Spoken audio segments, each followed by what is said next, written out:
Tonight on the ReidOut. Claiming you have money that you do not have does not amount to the art of the deal. It's the art of the steal. New York Attorney General Letitia James lays out a massive fraud case against Trump and 3 of his adult children, accusing them of years of tax cheating and fraud. The lawsuit makes clear that the family's claims of tremendous wealth was always a myth, which Trump himself busted by entering the world's biggest fishbowl by becoming president of the United States. And that is where we begin tonight with the blockbuster announcement from New York Attorney General Letitia James, who's throwing the book at Donald Trump, his 3 eldest adult children, Donald Jr., Eric, and Ivanka, as well as their company, suing them all for years and years of vast financial fraud. The pattern of fraud and deception that was used by Mr. Trump and the Trump Organization for their own financial benefit is astounding. Inflating the values of assets by whatever means necessary to increase Mr. Trump's purported net worth. The 220-page civil lawsuit alleges that the Trumps and the Trump Organization produced more than 200 instances of false and misleading valuations of assets in financial statements from 2011 through 2021. The suit accuses the former president and his business of tax, bank, and insurance fraud and seeks to recover more than $250 million for the state of New York. AG James' lawsuit also seeks to effectively run the former president and his grown children out of town as far as business is concerned, permanently barring them from serving as an executive in any company licensed in the state of New York. It caps off a 3-year investigation by Tish James, sparked, as she noted today, by congressional testimony from Trump's former personal attorney, Michael Cohen. To your knowledge, did the president or his company ever inflate assets or revenues? Yes. To your knowledge, did the president ever provide inflated assets to an insurance company? Yes. And was that done with the president's knowledge or direction? Everything was done with the knowledge and at the direction of Mr. Trump. Do you think we need to review his financial statements and his tax returns in order to compare them? Yes. But critically, this is a civil lawsuit, meaning there is no potential for jail time here. Although in her highly anticipated news conference today, James announced that her office is also referring her findings to federal prosecutors in Manhattan and to the IRS. And there was another wrinkle today that might get the Trumps scrolling through their little phones looking for whatever lawyers are left over from all the other investigations that they're facing. Well, the ones who will still return their calls or aren't themselves seeking representation. After months of silence and seemingly backing away from the case, Manhattan District Attorney Alvin Bragg issued a statement following Tish James's press conference, stating that the criminal investigation in his office is active and ongoing. Former Trump Organization Chief Financial Officer Alan Weisselberg, also named in today's suit, has already pleaded guilty to tax fraud charges in that case. For her part, Attorney General James stressed that no one is above the law. White-collar financial crime is not a victimless crime. Everyday people cannot lie to a bank about how much money they have in order to get a favorable loan to buy a home or to send their kid to college. And if they did, the government would throw the book at them. Why should this be any different? Joining me now is Tristan Snell, former Assistant Attorney General for the state of New York, Tali Farhadian-Weinstein, a former federal and state prosecutor and an MSNBC legal analyst, Charles Coleman Jr., civil rights attorney, former prosecutor and MSNBC legal analyst, and David Farenthold, investigative reporter for the New York Times. An excellent panel. I'm going to start with you, Tristan, though. I've been following you on the Twitters all day, and you've been fiery today. You've had a lot to say, so I want to let you go off here and talk about this. I want to put on the screen what the civil suit against Donald Trump entails, what they want. That's repaying $250 million in what they're saying is illegally obtained money, barring the family from serving on corporate leadership in New York, banning the family from doing business in New York, banning the family from buying real estate in New York for 5 years, banning the family and the business from applying for loans for 5 years, and appointing an independent financial monitor. for no more than 5 years. And I'm going to put up all the properties that are at issue and just let you talk. How significant is this? And does Trump have any defense here? Because this seems like he was doing this in the open for a really long time. It really looks like the Trump family was running a fraud business with a sideline in real estate, as opposed to the other way around. Like, it actually might have been like disparities in the valuations of their properties may have actually been their biggest source of paper revenue or assets. Like, this is insane. The disparities that we're talking about here are not just 10%. It's not rounding up. It's not saying, oh, you know, this is worth 147 million. We're going to say it's worth 150 million. No.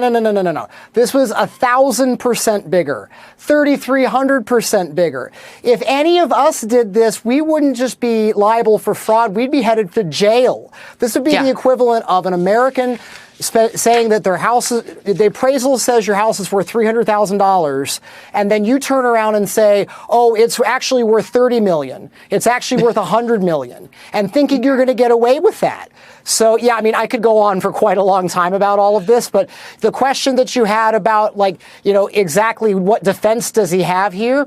The problem is that escape hatch is really gone because he had to plead the fifth.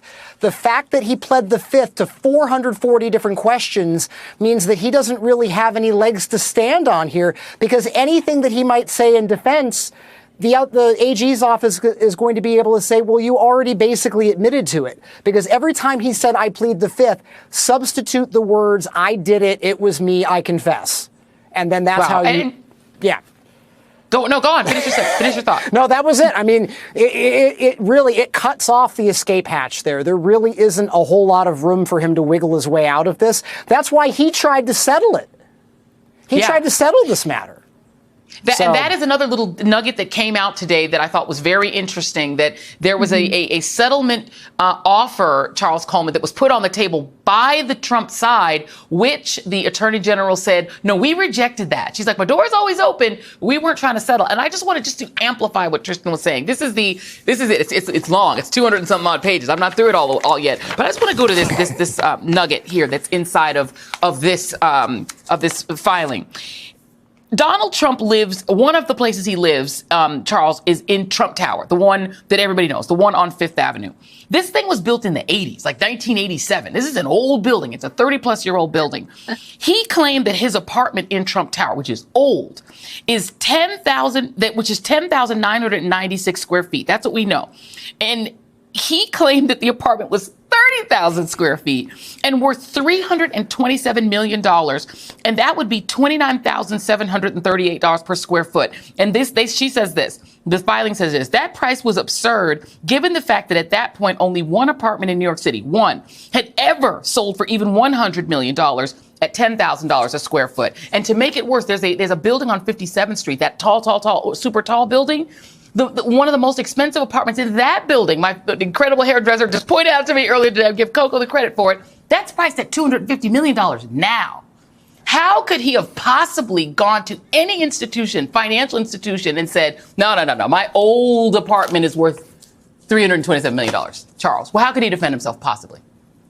Well, Joy, he doesn't have very strong avenues for defense here. There is creative imagination, and then there's criminal belief. And I think that we're looking at the latter in a case like this. I want to point out that it was me on this program before where we had another conversation where I said it may not necessarily be the violent acts or the insurrection or the voter tampering that ends up getting Donald Trump. It may very well be a la Al Capone, something along the lines of wire fraud, tax evasion, or something of that nature. It's not as sexy as some of the other crimes that he's being investigated for, but it is very solid. And I think what we're seeing is Tish James doing what prosecutors do. She noted that this investigation was over the course of 3 years. She talked to over 60 different witnesses. This is fraud that is alleged to have occurred over the course in just this complaint of 10 years. We're talking about an entire decade of misleading federal and state entities around the valuation of his properties and his personal finances. And so when you talk about a legal defense,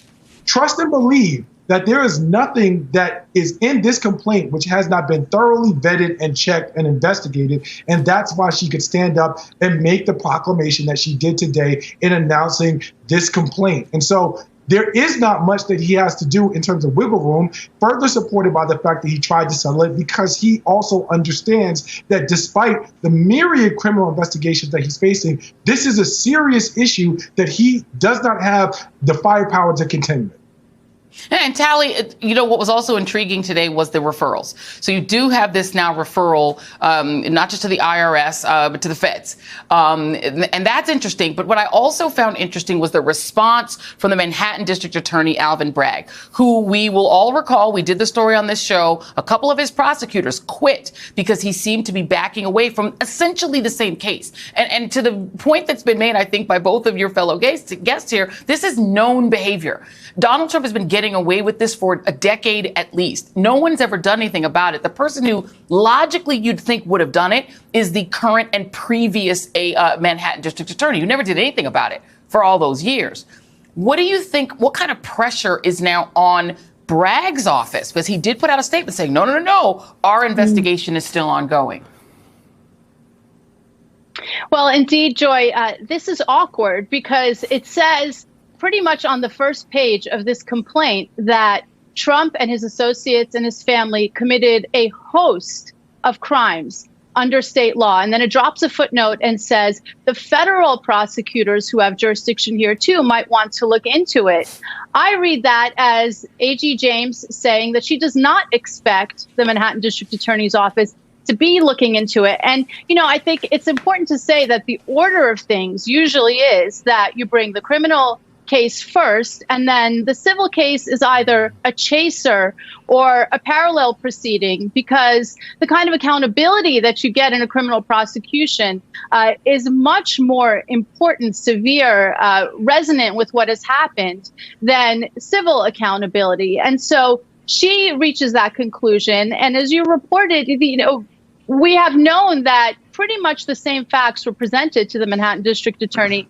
Those prosecutors who left might say on a silver platter, and here it is again on a golden platter. And the question is he going to do anything about it? It is true that the Trump organization is about to go on trial, but that's not for this set of facts. That's a prosecution that is redundant with what Alan Weisselberg already pled guilty to, the fringe benefits case that is contained, different, and limited, and doesn't really contribute to the answer that you are looking for, which is what's going to happen here? Is he going to start a new grand jury, which is a complicated thing to do, and redo everything that he had already put aside and reject it? Well, I know Michael Cohen has been jumping up and down screaming that there should be a prosecution here. He didn't understand how there wasn't. And David Fahrenthold, I want to bring you in here because you've done a lot of the really fantastic reporting that's brought out a lot of just the fundamental fraud of Donald Trump's whole origin story. That he, is the self-made man that took a mere $1 million loan from his father and built it into $1 billion. Not true. Let's put the properties back up again. In your reporting, are any of these properties, Trump Tower, 40 Wall Street, Mar-a-Lago, Doral, on and on, all of the golf clubs, et cetera, is any of it profitable? Well, it's a good question. The Trump organization is private, so we've never really been able to get a great look at its financials. I do believe that Mar-a-Lago is profitable. Its revenue has gone up over the last few years as more and more people who wanted to be close to the president and former president have flocked there. The Trump Hotel, there were a number of properties that were not profitable. The Trump Hotel in D.C. famously lost money for years until he sold it. If I had to look at all those things and say what was profitable, probably I would say Las Vegas, Doral, and Mar-a-Lago certainly are. Now, what does that all add up to? Is it all profitable if you add in all the losses and gains? I don't know that. I wish I did, but I don't. And in terms of the valuations, though, because what he's doing is he's levering them up. And you know what? I'm going to hold it after the break. I'm going to come back to you, David, on the other side of the break, because everybody's staying with me. So up next, much more on tonight's breaking news. Trump, Don Jr., Ivanka, Eric, all accused of massive fraud by the Attorney General of New York. The ReidOut continues after this, and I'm going right to David.